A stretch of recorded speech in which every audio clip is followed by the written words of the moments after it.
The Legacy of Goku era is a very untouched timeline in DBZ, mostly because aside from the movie, no one knows what else happened during Goku Jr.'s lifetime. Dragon Ball Centuries changes this with a story set 100 years from the last sighting of Goku. It follows the story of Goku Jr. after the Legacy of Goku movie, and for a good 100 years there has been no outstanding threat to the Earth, which means Goku Jr. has had a pretty normal life. Aside from being the grandson of Pan and the great-grandson of Goku, Goku Jr. goes to school, so everything is as normal as it can get for him. The story begins in Hercule City while Goku Jr. is at school, and this is a really nice touch by the author. This girl comes up to Goku Jr. and asks, "Have you seen the new movie, Battle of Gods?" So not only are there references to Dragon Ball 100 years ago, but now Goku has a date to go watch Battle of Gods. If you remember the Legacy of Goku movie, Goku Jr. was not the most popular guy in the world. Although he's the grandson of Hercule, that didn't matter. However, after going up against Vegeta Jr. in the finals of the World Martial Arts Tournament,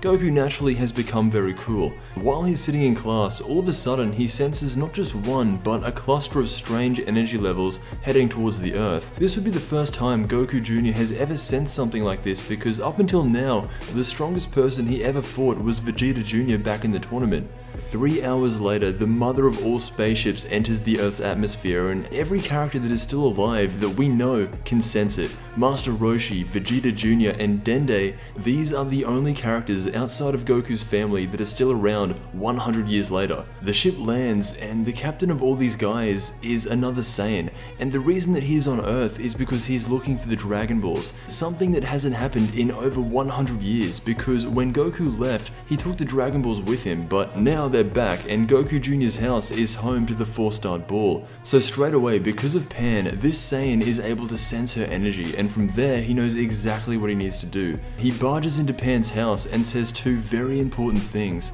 The first thing he says is that he'll be taking the Dragon Ball from her, and the second is that he wants Pan dead. And like any honest Saiyan, he goes through with it. Pan, the granddaughter of Goku, has just been killed by this random Saiyan who has just come to Earth. Straight away, it cuts to Goku Jr. and he knows that something has happened. He's out with that girl from earlier having a really good time, but similar to what Goku would do, as soon as he senses something's wrong, he calls for the Nimbus and just ditches. When he gets there, he sees Pan lying on the ground, and as you would expect, Goku Jr. is in a state of complete shock, but not for very long.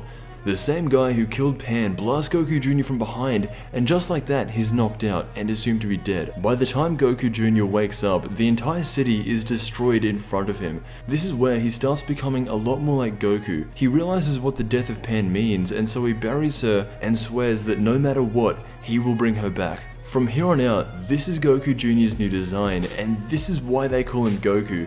The inevitable story that is being told with him is that he will grow up into the same kind of person that Goku was. Of course, they have very different lifestyles, but the foundation is there. The story continues with Goku Jr. getting more and more powerful, and you can just see that as he's looking out for the Dragon Balls and hunting down the men who killed Pan, there is a lot of Goku in him, but at the same time, 100 years later, a few things have changed. His will to fight being 1/16th Saiyan, it's not going to be the same as what Goku's was. No one can ever really replicate Goku's character and have it be 100%. Goku Jr. though, as this story continues, will be the closest thing to it. Anyway, that was a little bit of Dragon Ball Centuries 100 years after Goku. The creator of this story is Caroline. I'm going to be leaving links to check this out if you're interested in the full story. But yeah, what do you think of Goku Jr.? I don't hear many people talking about him, but if Dragon Ball Super continued after GT instead of the Buu saga, Goku Jr. would eventually be a lot of the main focus, and maybe one day he will. But I want to thank you so much for watching, and I will see you in the next Dragon Ball video.